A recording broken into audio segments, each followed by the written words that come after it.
भारत में जो हलचल है वो किसी भाषण से नहीं आई, वो आई है एक खामोशी से। जब दुनिया समझ रही थी कि भारत अब भी फाइटर जेट खरीदने का फैसला कर रहा है, तब भारत बनाने का फैसला कर चुका था। नाम है एम का, सिर्फ एक फाइटर नहीं बल्कि कंट्रोल की लड़ाई, स्टेल्थ, डेटा, सॉफ्टवेयर और सबसे खतरनाक चीज, इंजन पर भारत का अधिकार। यही वजह है कि ऑफर्स लौट आए और दबाव बढ़ने लगे, क्योंकि जो देश अपना इंजन बनाता है वो सिर्फ उड़ता नहीं, वो नियम तय करता है, एम का शोर नहीं करता, वो इतिहास बदलने की तैयारी करता है।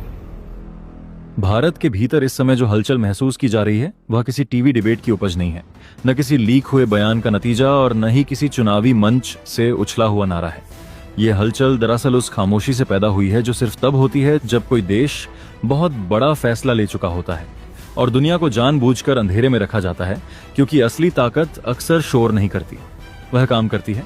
और भारत ठीक यही कर रहा है। पिछले कुछ महीनों में जो संकेत सतह पर दिख रहे हैं वे अधूरे हैं, बिखरे हुए हैं और शायद जानबूझकर ऐसे छोड़े गए हैं ताकि कोई पूरी तस्वीर न जोड़ सके। लेकिन अगर इन टुकड़ों को सही क्रम में रखा जाए तो एक ऐसी कहानी उभरती है जो न सिर्फ भारत की वायु शक्ति की दिशा बदल देती है, बल्कि आने वाले 30 से 40 वर्षों तक वैश्विक सैन्य संतुलन में भारत की भूमिका को पूरी तरह से पुनर्परिभाषित कर देती है। सवाल अब यह नहीं रह गया है कि भारत कौन सा फाइटर जेट खरीदेगा। सवाल यह है कि भारत भविष्य में किसके हाथों में अपनी हवा की चाबी देगा, और जवाब धीरे धीरे लेकिन निर्णायक रूप से सामने आ रहा है। एम का, एडवांस्ड मीडियम कॉम्बैट एयरक्राफ्ट, एक ऐसा नाम जिसे अब तक ज्यादातर लोग एक फाइल, एक प्रेजेंटेशन या एक लंबी चलने वाली परियोजना मानते रहे। लेकिन वास्तविकता यह है कि एम का अब विचार नहीं रहा, वह प्रक्रिया बन चुका है, और प्रक्रिया भी ऐसी जो एक बार चल पड़ी तो उसे रोकना लगभग असंभव हो जाता है। नासिक स्थित हिंदुस्तान एरोनॉटिक्स लिमिटेड की यूनिट में जो कुछ हो रहा है वह सामान्य एरोस्पेस प्रोजेक्ट की गति से बिल्कुल अलग है। वहां कोई प्रतीकात्मक शुरुआत नहीं हुई, कोई दिखावटी असेंबली लाइन नहीं लगाई गई, बल्कि वहां पहले से ही मशीनें लग चुकी हैं, कंपोनेंट्स मूव कर रहे हैं, सप्लायर्स को फाइनल टाइमलाइन दे दी गई है और इंजीनियरिंग टीमें ऐसे काम कर रही हैं जैसे उन्हें पता हो कि अब पीछे मुड़ने का कोई विकल्प नहीं है। दिलचस्प बात यह है कि यह सब उस समय हो रहा है जब बाहरी दुनिया को यही संदेश दिया जा रहा था कि भारत अभी भी फाइटर जेट को लेकर निर्णय की अवस्था में है। कभी F-35 की चर्चा, कभी यूरोफाइटर, कभी राफेल के अतिरिक्त स्क्वाड्रन, लेकिन यह सारी बातचीत एक तरह का धुआं थी। असली आग कहीं और जल रही थी और अब धीरे धीरे उसकी गर्मी महसूस की जाने लगी है, क्योंकि एम का सिर्फ एक फाइटर जेट नहीं है, वह एक संकेत है उन देशों के लिए जो भारत को दशकों से सिर्फ एक बड़ा बाजार मानते आए हैं, और उन ताकतों के लिए भी जो यह मानकर चल रही थीं कि भारत चाहे जितनी बात आत्मनिर्भरता की कर ले, अंततः उसे इंजन, एवियोनिक्स और सॉफ्टवेयर के लिए किसी न किसी विदेशी स्विच पर निर्भर रहना ही पड़ेगा। लेकिन एमका की कहानी इसी धारणा को तोड़ने के लिए लिखी जा रही है, और इसी कहानी का सबसे संवेदनशील, सबसे रहस्यमय और सबसे खतरनाक अध्याय उसका इंजन है। क्योंकि एयरफ्रेम, स्टेल्थ शेपिंग और हथियार एकीकरण महत्वपूर्ण जरूर हैं, लेकिन असली संप्रभुता वहीं तय होती है जहां इंजन कंट्रोल होता है, और यहीं पर पूरी कहानी अचानक गहरी हो जाती है। एमका में जिस इंजन की बात हो रही है वह कोई मामूली अपग्रेड नहीं है। ये सिर्फ ज्यादा थ्रस्ट या बेहतर फ्यूल एफिशिएंसी का सवाल नहीं है, बल्कि ये उस टेक्नोलॉजी का क्षेत्र है जहां आज भी दुनिया के गिने चुने देश ही पूरी तरह आत्मनिर्भर हैं। और यही वजह है कि इस इंजन को लेकर जानकारी बेहद सीमित रखी गई है, लेकिन रक्षा गलियारों में फुसफुसाहट साफ है कि यह इंजन उस तरह का है जिसे रूस छठी पीढ़ी के फाइटर जेट इंजन के बराबर मानता है, यानी सुपर क्रूज क्षमता, advanced thermal management, digital engine control और भविष्य में एडेप्टिव साइकिल टेक्नोलॉजी की संभावना। और अगर यह सच है तो इसका मतलब यह है कि भारत ने सिर्फ एक विमान नहीं बल्कि एक पूरी टेक्नोलॉजिकल चेन पर हाथ रख लिया है, जो उसे आने वाले दशकों तक किसी भी जियोपॉलिटिकल दबाव से काफी हद तक मुक्त कर सकती है। क्योंकि इतिहास गवाह है कि युद्ध के समय बटन अक्सर उन देशों के हाथ में होता है जिन्होंने इंजन और सॉफ्टवेयर दिए होते हैं, और भारत ने शायद पहली बार यह तय किया है कि वह यह जोखिम अब और नहीं उठाएगा। यही कारण है कि एमका को लेकर कोई बड़ी प्रेस कॉन्फ्रेंस नहीं हुई, कोई हाई प्रोफाइल अनावरण नहीं किया गया, क्योंकि यह परियोजना दिखाने के लिए नहीं बल्कि इस्तेमाल के लिए बनाई जा रही है। और यही इसकी सबसे खतरनाक खूबी है।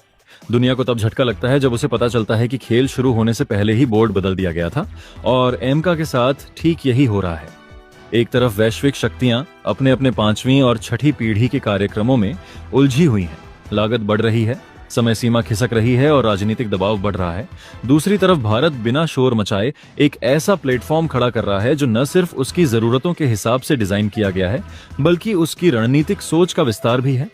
यह विमान सिर्फ हवा में लड़ने के लिए नहीं होगा, यह डेटा, नेटवर्क और मल्टी डोमेन वॉरफेयर का हिस्सा होगा। और यही वह बिंदु है जहां कहानी सिर्फ सैन्य नहीं रह जाती, यह राजनीतिक और वैश्विक हो जाती है। क्योंकि जैसे ही भारत इस स्तर की स्वदेशी क्षमता हासिल करता है, वह सिर्फ खरीदार नहीं रहता, वह मानक तय करने की स्थिति में आ जाता है। और यही बात कई देशों की नींद उड़ा रही है, क्योंकि अब भारत से सौदा करने का मतलब सिर्फ जेट बेचना नहीं होगा, बल्कि टेक्नोलॉजी शेयर करना होगा, नियंत्रण छोड़ना होगा। और शायद यही वजह है कि आने वाले समय में एमका को लेकर बाहर से जितनी शांति दिखाई देगी, अंदर खाने उतनी ही बेचैनी बढ़ेगी। क्योंकि कुछ फैसले तब सबसे ज्यादा असरदार होते हैं जब वे चुपचाप लिए जाते हैं। और भारत ने इस बार शोर नहीं किया, उसने बस काम किया है। यह कहानी किसी इंजन से शुरू नहीं होती, ये उस खामोशी से शुरू होती है जिसे जानबूझकर दुनिया की सबसे शोरगुल भरी जगहों से दूर रखा गया। उस खामोशी से जिसमें न कैमरे थे, न प्रेस रिलीज, न झंडे, न मंच, सिर्फ अब फाइलों की सरसराहट थी और कुछ ऐसे चेहरे थे जिनकी मौजूदगी ही यह बता देने के लिए काफी थी कि जो बात यहां हो रही है वह आने वाले दशकों की ताकत का संतुलन बदल सकती है। जिस इंजन को बाहर की दुनिया RSI इंजन कह रही है, वह दरअसल पारंपरिक मायनों में ज्यादा थ्रस्ट या ज्यादा स्पीड की दौड़ का हिस्सा नहीं है। वह एक ऐसी सोच का प्रतिनिधित्व करता है जिसमें इंजन सिर्फ धातु, ब्लेड और ईंधन का संयोजन नहीं, बल्कि पूरे फाइटर इकोसिस्टम का दिल बन जाता है। एक ऐसा दिल जो सुपर क्रूज को सिर्फ संभव ही नहीं बनाता, बल्कि उसे स्थिर, टिकाऊ और युद्ध के लंबे समय तक खींचे जाने वाले परिदृश्य में भरोसेमंद भी बनाता है। और यही कारण है कि इस इंजन की असली ताकत उसके आंकड़ों में नहीं, बल्कि उसकी क्षमताओं में छिपी है। अत्याधुनिक थर्मल मैनेजमेंट, अगली पीढ़ी के इलेक्ट्रॉनिक सिस्टम को सपोर्ट करने की क्षमता, sensor fusion, high power computing और नेटवर्क केंद्रित युद्ध के लिए आवश्यक ऊर्जा और कूलिंग का संतुलन, ये सब मिलकर इसे सिर्फ एक इंजन नहीं, बल्कि भविष्य के युद्ध का एनर्जी हब बना देते हैं। और शायद इसी वजह से भारत और रूस के बीच हुई वह मीटिंग किसी रक्षा प्रदर्शनी के चमकदार हॉल में नहीं हुई, न ही किसी अंतर्राष्ट्रीय मंच पर जहां हर शब्द तौला जाता है और हर हाथ मिलाने की तस्वीर अगले दिन अखबारों में छपती है, बल्कि वह मीटिंग उस जगह हुई जहां न समय का हिसाब रखा गया और न ही औपचारिकताओं का, आपको सारा साहताओं का, क्योंकि यह तय किया जा रहा था कि क्या भारत सिर्फ उपभोक्ता बना रहेगा या वह उस दहलीज को पार करेगा जहां से लौटने का रास्ता नहीं होता, निर्माता बनने की दहलीज। सूत्रों के मुताबिक उसी बंद कमरे में पहली बार यह बात स्पष्ट शब्दों में कही गई कि इस इंजन को भारत भेजने और उसे एमका प्लेटफॉर्म के साथ इंटीग्रेट करने की प्रक्रिया सिर्फ तकनीकी परियोजना नहीं होगी, यह एक रणनीतिक घोषणा होगी। और शायद इसी डर ने इस फैसले को उस समय पूरी तरह गोपनीय बनाए रखा, क्योंकि अगर यह खबर तब बाहर आती तो केवल सवाल नहीं उठते, दबाव बनाया जाता, प्रतिबंधों की भाषा तैयार होती, साझेदारियों की शर्तें बदली जाती और नियम आधारित व्यवस्था के नाम पर वही पुराने हथकंडे अपनाए जाते जिनसे वर्षों तक तकनीक को कुछ गिने चुने देशों की मुट्ठी में रखा गया। लेकिन गोपनीयता हमेशा स्थायी नहीं रहती, और जैसे ही नासिक यूनिट में उत्पादन से जुड़ी हलचल की हल्की सी आहट बाहर आई, वैसे ही दुनिया के सत्ता गलियारों में बेचैनी फैल गई। यह बेचैनी किसी एक राजधानी तक सीमित नहीं थी। वॉशिंगटन में यह एहसास पनपा कि भारत अब सिर्फ F-35 जैसे विमानों का संभावित ग्राहक नहीं रहा। बीजिंग में यह समझ उभरने लगी कि भारत अब केवल संख्या बढ़ाने की रणनीति पर नहीं चल रहा, बल्कि गुणवत्ता, सॉफ्टवेयर और सिस्टम स्तरीय तकनीक में बराबरी करने की दिशा में बढ़ चुका है। और इस्लामाबाद में बेचैनी इसलिए बढ़ गई क्योंकि पहली बार ऐसा लगने लगा कि भारत ऐसा फाइटर जेट बना रहा है जिस पर किसी विदेशी देश का सीधा नियंत्रण नहीं होगा, न स्पेयर पार्ट्स की राजनीति, न सॉफ्टवेयर अपडेट के बहाने लगाया गया अदृश्य ब्रेक, न डेटा तक पहुंच को लेकर कोई बाहरी शर्त। और यहीं से कहानी में वह मोड़ आता है जहां अचानक पुराने प्रस्ताव नए उत्साह के साथ लौट आते हैं। जिन विमानों पर वर्षों से बातचीत ठंडी पड़ी थी, उन पर अचानक गर्मजोशी दिखाई देने लगती है। F-35 की पेशकश तेज हो जाती है। उसे इंटरऑपरेबिलिटी, रणनीतिक साझेदारी और कॉमन वैल्यूज के शब्दों में लपेटा जाता है। सुखोई 57 को दोस्ती और साझा विरासत के नाम पर आगे बढ़ाया जाता है। लेकिन सवाल यह नहीं है कि ये ऑफर्स क्या हैं, सवाल यह है कि ये ऑफर्स अभी क्यों हैं। और इसका जवाब किसी प्रेस ब्रीफिंग में नहीं, बल्कि एमका की प्रगति की परतों में छुपा है। क्योंकि जब तक भारत केवल खरीदार था, तब तक किसी को जल्दी नहीं थी, तब तक शर्तें थीं, समय सीमा थी और उपलब्धता की भाषा थी। लेकिन जैसे ही भारत निर्माता बनने की दिशा में बढ़ा, जैसे ही यह स्पष्ट हुआ कि एमका सिर्फ एक एयरफ्रेम नहीं बल्कि एक स्वदेशी सोच है जिसमें हार्डवेयर के साथ साथ सॉफ्टवेयर, डेटा और नेटवर्क पर भी भारत का नियंत्रण होगा, वैसे ही दबाव की रणनीति शुरू हो गई। एमका की सबसे खतरनाक बात यही है कि वह मिसाइलों और रडारों से आगे जाकर युद्ध को उस क्षेत्र में ले जाता है जहां असली लड़ाई लड़ी जाती है, डेटा के क्षेत्र में। क्योंकि आधुनिक युद्ध अब केवल आसमान में नहीं लड़ा जाता, वह सर्वरों में, एल्गोरिदम में, सेंसर फ्यूजन में और निर्णय लेने की गति में लड़ा जाता है। और जिस देश के पास अपने प्लेटफॉर्म का सॉफ्टवेयर और डेटा कंट्रोल होता है, वही असली मायने में संप्रभु होता है। RSI इंजन इस पूरी तस्वीर का एक अहम लेकिन अक्सर गलत समझा जाने वाला हिस्सा है, क्योंकि यह इंजन एमका को वह ऊर्जा और थर्मल स्थिरता देता है जिसके बिना अगली पीढ़ी के electronic warfare system, high power radar और नेटवर्क केंद्रित ऑपरेशन सिर्फ कागजों पर ही संभव होते। और शायद यही वजह है कि यह इंजन दुनिया के सबसे ताकतवर इंजनों में गिना जा रहा है, न इसलिए कि वह सबसे तेज है, बल्कि इसलिए कि वह भविष्य की लड़ाई के लिए सबसे तैयार है। जैसे जैसे यह तस्वीर साफ होती जा रही है, वैसे वैसे अंतर्राष्ट्रीय प्रतिक्रियाएं भी बदल रही हैं। कुछ देशों की मुस्कान में बेचैनी झलकने लगी है, कुछ की सलाहों में अचानक मित्रता की गर्माहट आ गई है, और कुछ के विश्लेषणों में यह सवाल उभरने लगा है कि अगर भारत इस रास्ते पर आगे बढ़ गया तो वह सिर्फ एक और एयरक्राफ्ट प्रोग्राम नहीं होगा, वह एक ऐसा उदाहरण होगा जो बाकी उभरती ताकतों को भी यह सोचने पर मजबूर करेगा कि क्या वे हमेशा खरीदार बने रहेंगे या निर्माता बनने का जोखिम उठाएंगे। और इसी जोखिम में वह सस्पेंस छुपा है जो इस पूरी कहानी को सिर्फ तकनीकी परियोजना से कहीं आगे ले जाता है, क्योंकि यह तय हो रहा है कि आने वाले वर्षों में आसमान पर किसका नियंत्रण होगा, किसके डेटा से युद्ध लड़ा जाएगा और किसकी शर्तों पर शांति की बात होगी। शायद यही कारण है कि जितना शोर बाहर सुनाई दे रहा है, उससे कहीं ज्यादा गहरी और खामोश तैयारी भीतर चल रही है। एक ऐसी तैयारी जो जब पूरी तरह सामने आएगी तो दुनिया सिर्फ इंजन या फाइटर जेट नहीं देखेगी, बल्कि एक बदली हुई रणनीतिक हकीकत का सामना करेगी। एल्गोरिदम से लड़ा जाता है, नेटवर्क से लड़ा जाता है, और युद्ध का सबसे निर्णायक मोर्चा अब रडार स्क्रीन या आसमान नहीं, बल्कि वह अदृश्य कोड है जो हर सेंसर, हर डेटा लिंक और हर निर्णय को नियंत्रित करता है। और ठीक यहीं से कहानी सस्पेंस लेती है, क्योंकि अगर इस अदृश्य युद्ध का नियंत्रण किसी और के हाथ में हो तो दुनिया का सबसे आधुनिक विमान भी एक सीमित, नियंत्रित और आदेश पालक मशीन से ज्यादा कुछ नहीं रह जाता। यही वह बिंदु है जहां एमका केवल एक फाइटर जेट नहीं, बल्कि एक विचार बन जाता है।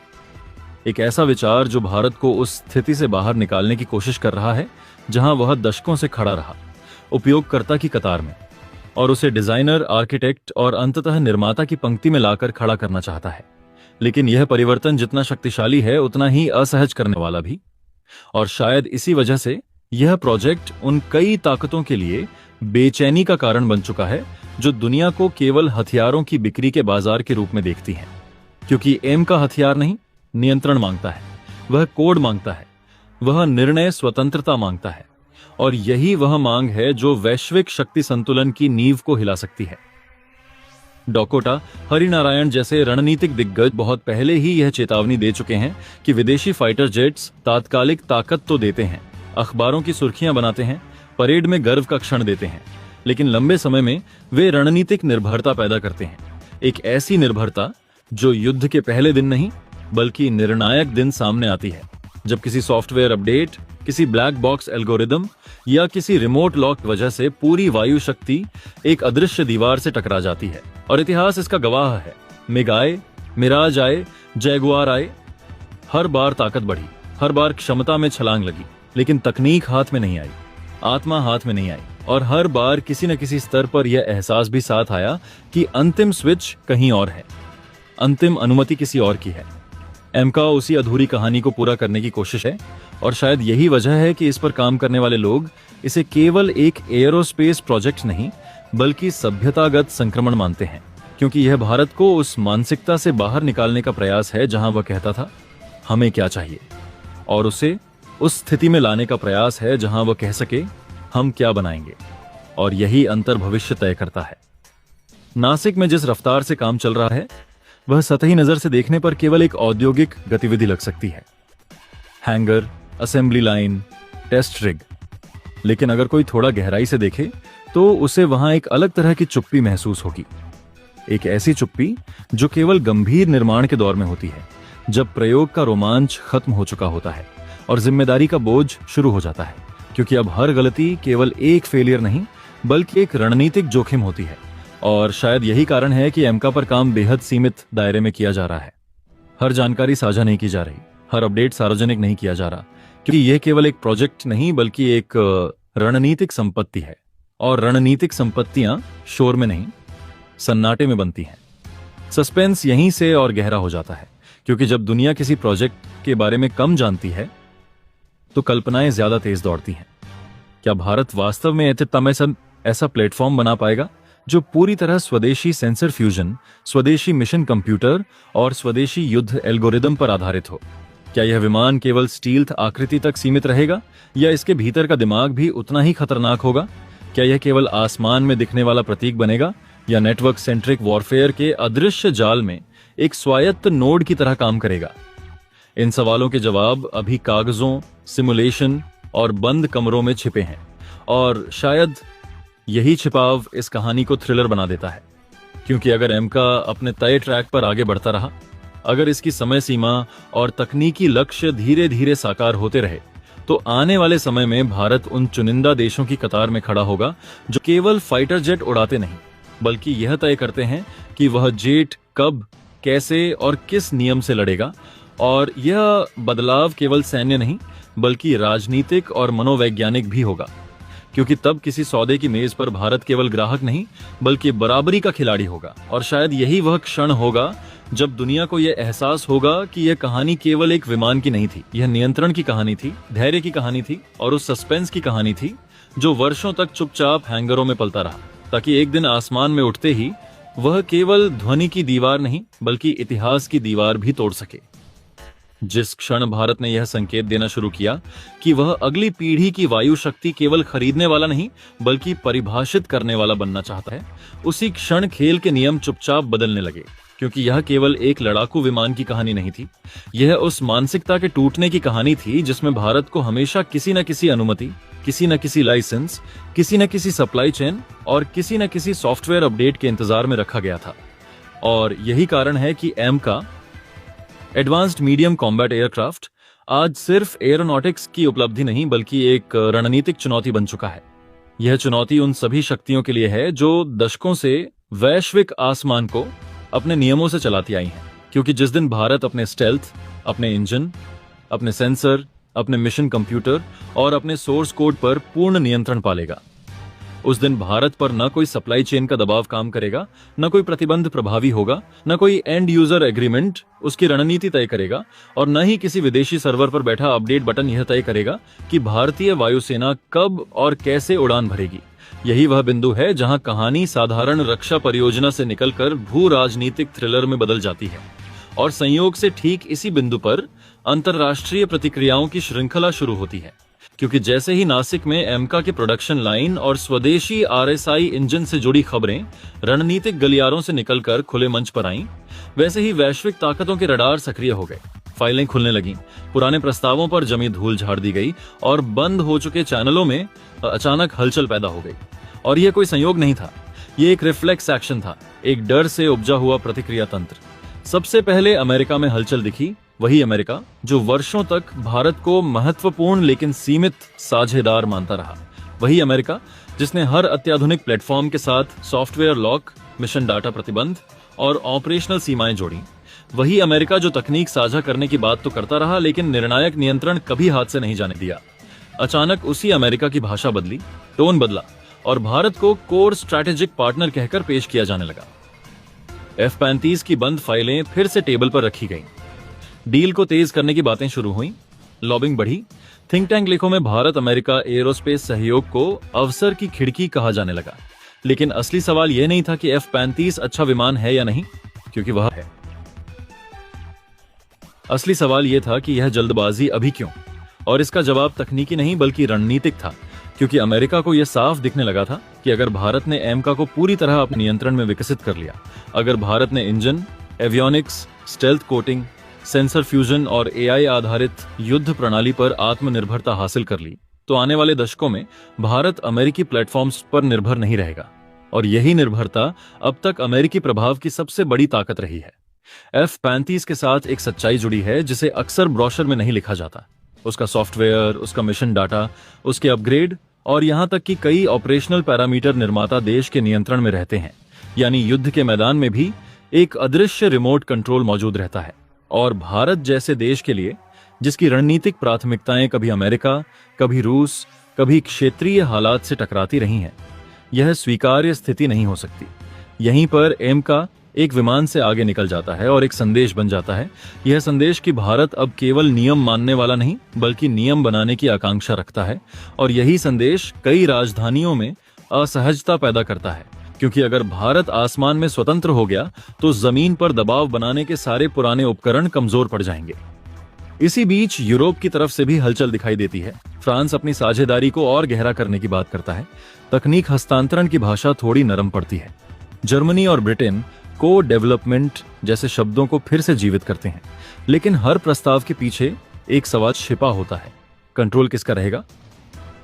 दूसरी तरफ रूस, जो भारत का पारंपरिक रक्षा साझेदार रहा है, स्थिति को अलग नजर से देखता है, क्योंकि रूस जानता है कि अगर भारत ने पूरी तरह स्वदेशी 5वीं पीढ़ी का प्लेटफॉर्म खड़ा कर लिया तो वह केवल ग्राहक नहीं रहेगा, बल्कि भविष्य में निर्यातक और प्रतिस्पर्धी भी बन सकता है। और यही वजह है कि सुखोई 57 से लेकर इंजन सहयोग तक की चर्चाएं भी नए सिरे से आकार लेने लगती हैं। दोस्तों, आपकी क्या राय है कमेंट बॉक्स में जरूर से बताएं, और साथ ही चैनल को सब्सक्राइब करना ना भूलें। आपके एक सब्सक्राइब से हमारी काफी बड़ी मदद होती है। जय